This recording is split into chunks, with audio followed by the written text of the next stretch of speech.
Hey. Si no has estado viviendo bajo una roca todos estos años, probablemente sepas que cada 4 años el mundo se detiene alrededor de un balón. Y durante un mes, el mundo entra en una especie de trance colectivo para ver quién se quedará con esta cosita brillante llamada o Mundial para abreviar. Es un mes donde todos los ojos del mundo están puestos en este evento, donde los jugadores van en busca de la gloria, donde la gente que no veía fútbol hace 4 años vuelve a verlo, y donde hasta las abuelas gritan los goles a todo pulmón. Y aunque no te guste tanto el fútbol, el Mundial tiene algo que atrae a la gente. Pero esta celebración no siempre fue así. A lo largo de su historia, en el Mundial han ocurrido muchas cosas.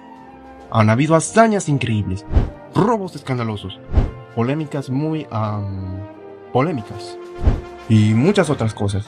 Una gran parte de estas ocurriendo en sus primeros años. Pero con el paso del tiempo, algunas de estas han quedado un poco olvidadas. Así que si te gusta el fútbol como a mí, entonces quédate, que te voy a contar datos curiosos sobre los primeros mundiales, cuando la Copa del Mundo no se veía así, sino así, y se llamaba Trofeo Jules Rimet en honor al presidente de la FIFA que impulsó el torneo. Pero viajemos en el tiempo hasta la primera Copa del Mundo que se disputó en Uruguay en 1930. Lo que la mayoría conoce sobre este mundial es que fue el primero y probablemente que es uno de los mundiales que ganó Uruguay. Pero este mundial tuvo muchas historias, una de estas siendo el viaje. Al ser este el primer y único mundial invitacional hasta el momento, varias selecciones europeas como Alemania, Italia o los Países Bajos decidieron no ir al mundial porque les daba algo de flojera hacer el viaje transatlántico que tardaba aproximadamente 3 semanas. Estos fueron los primeros 13 países en participar en una Copa del Mundo: Argentina, Chile, Francia, México, Yugoslavia, Brasil, Bolivia, Uruguay, Rumania, Perú, Estados Unidos, Bélgica y Paraguay. Uno de los casos más curiosos de una selección que no fue a este mundial es el de Egipto, cuya bandera en ese entonces se veía así, que literalmente no pudieron ir al mundial porque se les fue el barco. Este es el SS Conte Verde, un barco transatlántico de lujo italiano, el cual fue el encargado de llevar a varias selecciones europeas como Francia, Bélgica y Rumania, junto con el presidente de la FIFA y la Copa del Mundo hasta Uruguay. De hecho, también hizo una parada en Río de Janeiro para llevar a la selección brasileña. Debido a la falta de espacio, la selección de Egipto iba a tomar un barco diferente, el SS Florida, que también llevaba a la selección de Yugoslavia. Pero una gran tormenta en el mar Mediterráneo retrasó su traslado a Marsella, donde tomarían el barco. Y a pesar de que lo dieron todo por llegar a tiempo, una vez en el puerto el barco ya había zarpado. Ya dentro del mundial ocurrieron hitos esperados y no tan esperados, como el francés Lucien Laurent, que se convirtió en el primer jugador en marcar un gol en una Copa del Mundo, anotando el primer gol del partido Francia 4, México 1, o el partido Perú vs Rumania, que hasta la fecha tiene el récord de la menor asistencia de público en la historia de los mundiales. Se dicen que fueron aproximadamente 2.000 personas, aunque otras fuentes dicen que fueron poco más de 300. El formato era sencillo. El mejor equipo de cada grupo avanzaba a las semifinales y posteriormente había una final. La final de este mundial fue entre el local Uruguay y Argentina. En esta final ocurrió una peculiaridad muy interesante, ya que como tal no existía un balón oficial para el torneo, por lo cual ambos equipos querían jugar la final con su propio balón y no se decidían con cuál iban a jugar. Por lo cual se tomó una decisión salomónica. El primer tiempo se jugó con la pelota de Argentina, terminando con un 2-1 a favor del albiceleste, mientras que el segundo tiempo se jugó con la pelota uruguaya, terminando con un 3-0 a favor de los anfitriones. Y así, la final acabó con una remontada de 4-2 a favor de Uruguay. En esta Uruguay campeona del mundo, hay un personaje con una historia particular. Imagínense ser campeón del mundo sin un brazo. Este es Héctor Castro, también conocido como el Manco Castro. Y no le decían manco porque fuera malo, sino por lo literal. A los 13 años se cortó accidentalmente el antebrazo derecho con una sierra eléctrica. Aún así, fue un jugador clave para Uruguay, anotando 2 goles en el torneo. Pero vaya goles. Anotó el primer gol de Uruguay en las Copas del Mundo en su debut ante Perú.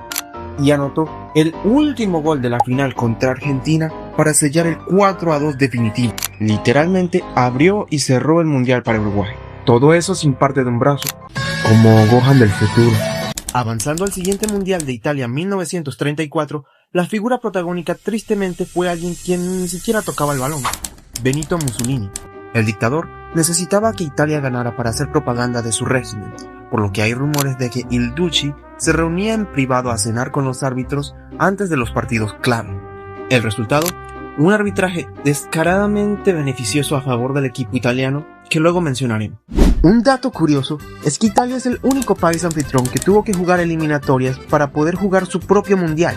Jugaron un partido ante Grecia para clasificar. Una vez dentro del mundial, el formato era de eliminación directa, empezando de una vez en los octavos de final. Por lo que algunos equipos como Argentina, Brasil o Egipto cruzaron el océano para jugar 90 minutos y devolverse a casa. Literalmente, pendejo, no dura nada. En los cuartos de final, en el partido entre Italia y España, ocurrió uno de los arbitrajes más polémicos de la historia, ya que no fue un partido, fue una carnicería. Terminaron 1-1 tras la prórroga, y en ese entonces se jugaba un partido de desempate. La carnicería física fue tal que España tuvo que cambiar 7 jugadores porque los titulares estaban lesionados. Al final Italia ganó 1-0, también con mucha polémica. La presión por ganar para el equipo italiano era demasiada. La final contra Checoslovaquia se fue a la prórroga. El lema del régimen fascista estaba pintado por todo el estadio: vencer o morir. Así que cuando el árbitro pitó el final e Italia ganó 2-1, lo que sintieron los jugadores no fue alegría. Fue un alivio absoluto de saber que iban a conservar sus vidas. Y la Copa del Mundo, pues le sudaba la p***. En medio de toda esta locura, surge una figura particular: Luis Monti. Este mediocampista argentino posee un récord que muy probablemente nadie logre romper.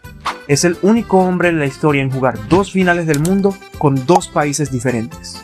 En 1930 jugó la final con Argentina, que perdieron contra Uruguay. Poco después emigró a Italia y fue nacionalizado a la fuerza bajo la condición de oriundo. Y en 1934 jugó la final del mundo para la Azzurra. A pesar de que en 1938 el mundial se jugó en Francia, la presión para el equipo italiano no cambió mucho. Mussolini seguía teniendo una gran influencia sobre el equipo, desde saludos obligatorios y cambios de uniforme hasta cartas bastante amenazadoras previo a la final. De hecho, tras ganar la final de ese mundial 4-2 frente a Hungría, algunos años después, el arquero de esta selección húngara, Antal Szabó, dijo lo siguiente: nunca me sentí tan feliz luego de una derrota. Con los 4 goles que me hicieron salvé la vida de 11 seres humanos. Otro de los casos curiosos de este mundial fue el de la selección de Austria, ya que estos ya estaban clasificados al mundial, pero en ese entonces ocurrió el Anschluss, en el cual básicamente la Alemania tenía hambre de territorio, así que se anexó a Austria, por lo cual los jugadores austriacos fueron forzados a representar a Alemania. Nadie reemplazó a Austria en el mundial, así que Suecia, que se iba a enfrentar a ellos en octavos, clasificó directamente a cuartos sin jugar un partido. En el partido de octavos entre Brasil y Polonia hay varios récords. Este es Ernst Wilmowski, un jugador polaco con 2 récords peculiares. Es el primer jugador en la historia de los mundiales en marcar 4 goles en un partido. Sin embargo, este no es el récord más llamativo. Es el hecho de ser el único jugador en la historia de los mundiales en haberlo hecho, y aún así su equipo no ganó el partido, ya que ese encuentro terminó 6-5 a favor de Brasil, donde un jugador brasileño llamado Leónidas también marcó un hat-trick, y uno de esos goles fue sin zapatos. Voy a acelerar un poco el video porque me está tomando mucho, así que vamos más rápido. En 1950 el mundial se disputó en Brasil. Se suele recordar por el Maracanazo, pero dentro de este estadio hay más récords, ya que en el Maracaná se disputaron los 3 partidos con mayor asistencia de público en la historia de los mundiales hasta la fecha. Número 3, Brasil 2, Yugoslavia 0, con 142.429 personas. Número 2, Brasil 6, España 1, con 152.772 personas. Y número 1, el Maracanazo, Uruguay 2, Brasil 1, con 173.850 personas, aunque algunas fuentes estiman más de 200.000.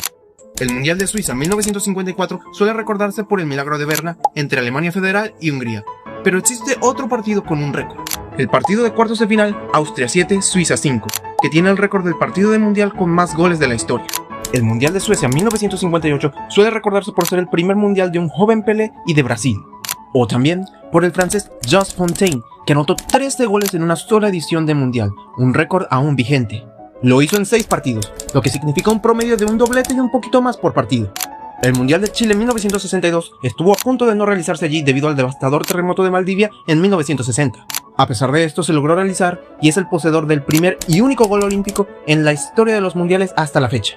El colombiano Marcos Col lo hizo en el partido Colombia 4, la Unión Soviética 4, y se lo hizo a la araña negra Lev Yashin. El Mundial de Inglaterra 1966 suele ser recordado por el insólito gol fantasma en la final entre Inglaterra y Alemania Federal, pero este Mundial también fue el primero transmitido por satélite y a color.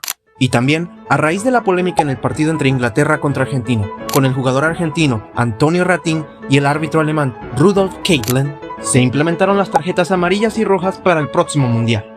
Y México en 1970, el último mundial con el trofeo Jules Rimet, también tuvo momentos históricos, como el partido del siglo, Italia 4, Alemania Federal 3, donde Beckenbauer jugó con el hombro luxado, o la tajada del siglo a Pelé, a quien también amenazaron de secuestro. Y también se diseñó un balón que resaltara para las pantallas de la época, que luego se convirtió en un icono del deporte, el Telstar. Y bueno, eso sería todo. Último dato, el trofeo Jules Rimet original ya no existe. Fue robado y se dice que fue fundido para obtener lingotes de oro. Lo único que queda son réplicas. Si llegaste hasta acá, muchas gracias por ver el video. Si tienes algún dato curioso puedes dejarlo en los comentarios. Y yo me despido. Peace.